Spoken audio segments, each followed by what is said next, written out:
میرے نزدیک اسلام نے بیسک کیٹیگریز دو دی ہیں، پارٹنرشپ، شراکت اور مزاربت۔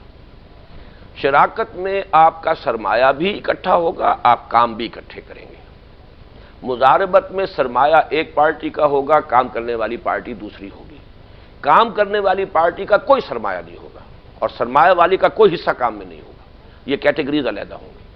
ان دو کے سوا تیسری کوئی کیٹیگری میرے علم میں نہیں ہے۔ یا تو یہ کہ زمانہ آئے اور ڈیولپ کرے، مثلا لمیٹڈ کمپنی ہے، یہ بھی گڈمڈ ہے۔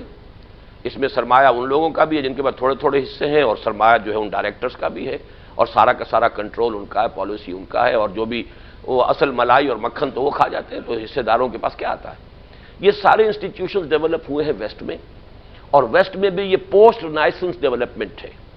رینائسنس کے بعد سے سود کا آغاز ہوا یورپ میں، ورنہ under the Catholic rule interest was banned in Europe also. لیکن پروٹیسٹنٹس جب آئے ہیں اور جیوز کے زیر اثر، پھر انہوں نے یہ نیا نظام بینکنگ کا اور یہ سارے فسکل سسٹم جو ہے ڈیولپ کیے ہیں، جس کے نتیجے میں آج وہ پوری طریقے سے قابو یافتہ ہے۔ پوری دنیا کا کنٹرول ان کے ہاتھ میں ہے۔ صرف وہ 13 ملین، صرف 13 ملین آدمی، 1 کروڑ 30 لاکھ، اللہ اللہ خیر صلی اللہ، but they are controlling the whole universe, whole this world globe. اس لیے کہ انہوں نے، وہ چند ہیں بینکرز یہودی جن میں سے ایک جو ہے روتشائلڈ وغیرہ جو ہے، وہ 40 بلین کا ایک چیک جو ہے سائن کر سکتے ہیں، کنٹرول کرنا۔ تو اس کے لیے ٹوٹل ایک چینج ضروری ہے اکنامک سسٹم کے اندر، اور اس کے لیے میں نے کہا انقلاب کے بغیر وہ تو ممکن ہی نہیں۔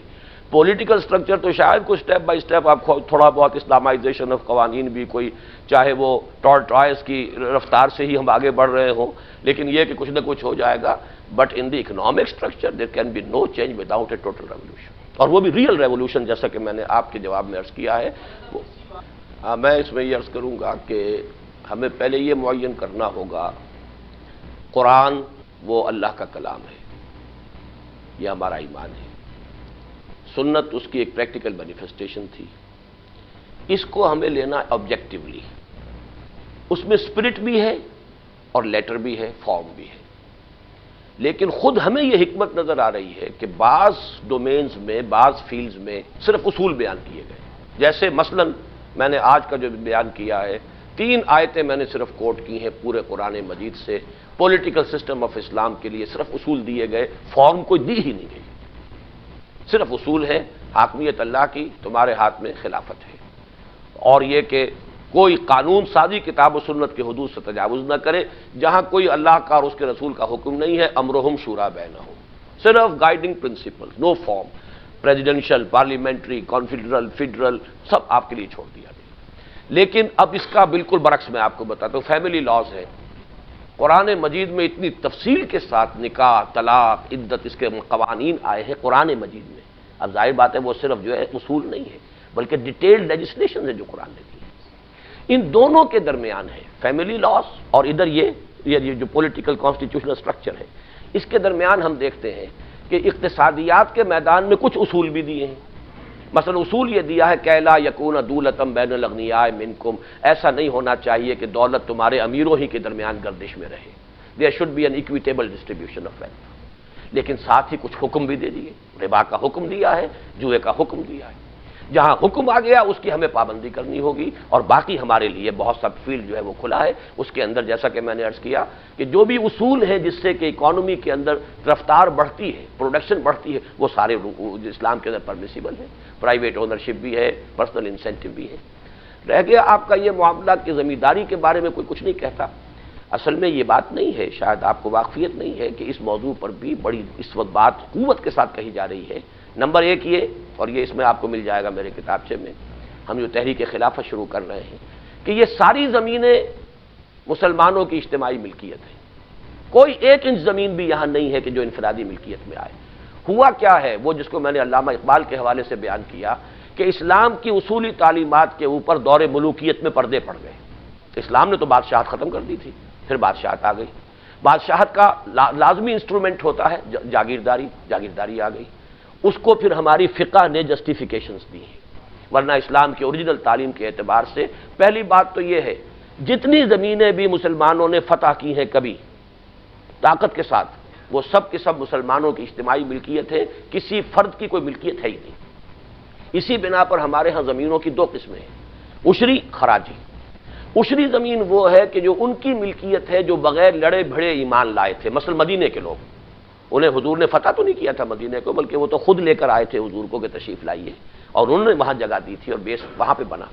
ان کی زمینیں ملکیت ہی نہیں، اس میں سے عشر لیا جائے گا، پیداوار کا 10واں حصہ یا پیداوار کا 20واں حصہ۔ لیکن جو خراجی زمین ہے، جب عراق اور شام اور ایران کی حکومتیں فتح ہوئی، اب معلوم ہوا کہ کیا کیا جائے ان زمینوں کا، تو جو اس وقت مجاہدین تھے انہوں نے کلیم کیا یہ سب ہمارے درمیان تقسیم کر دیجیے۔ اگر کر دیتے تو وہ تاریخ انسانی کا سب سے بڑا جاگیردارانہ نظام قائم ہو جاتا۔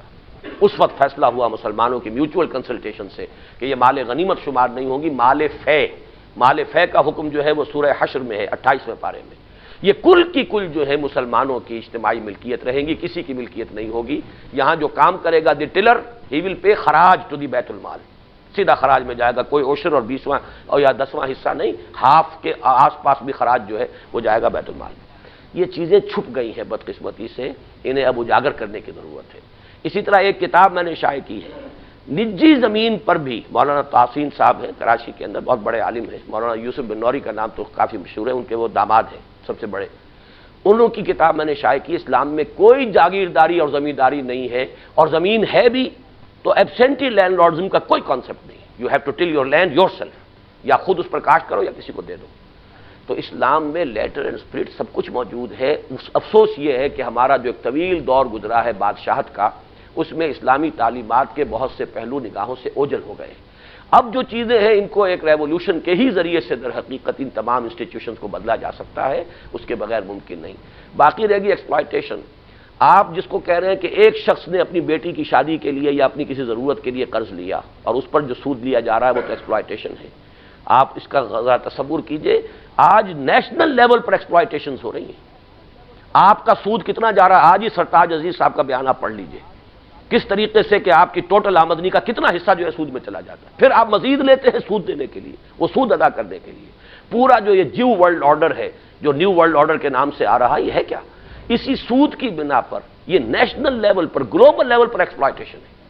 لیکن ہمیں اصل میں بڑے ہی خوشنما پردوں میں انہوں نے یہ سکھایا ہے، اور اس کی وجہ سے ہم سمجھتے ہیں کہ شاید یہ ایکسپلائٹیشن نہیں ہے، یہ تو ورسٹ فارم آف ایکسپلائٹیشن ہے۔ اسی کے خلاف رد عمل تھا، آخر کمیونزم کیوں آ گیا تھا دنیا میں؟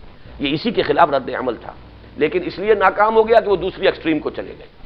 یہ ایکسٹریمز کے دھکے ہیں جو انسان کھا رہا ہے۔ اسلام کے پاس بہترین نظام موجود ہے، لیکن وہ نظام کیا ہے، معاشی نظام، اس پر ایک علیحدہ گفتگو کی ضرورت ہے۔ لیکن یہ کہ آج تو یہ بات، میں اگر ہوا تو ایک کتاب یہاں بھجوا دوں گا آپ کو یوجری کے نام سے، جس میں یہ پس منظر کیسے ڈیولپ ہوا ہے۔ یہ سود جو ہے یہ یورپ میں بھی کوئی قدیم شے نہیں ہے، یہ یہودی مذہب میں بھی حرام تھا، حالانکہ عیسائیوں کے ہاں کوئی لا نہیں تھا، لیکن انڈر دی پوپ، پاپائی نظام کے تحت بھی یہ جو ہے اس کی اجازت نہیں تھی۔ یہ تو صرف یہ 300 برس کی پرانی بات ہے، پوسٹ رینیسنس ایرا ہے، اس میں یہودیوں نے بڑی سازشوں کے ذریعے سے اس کی انٹرسٹ کی اجازت لی ہے، اور اب وہ دنیا کو گورن کر رہے ہیں۔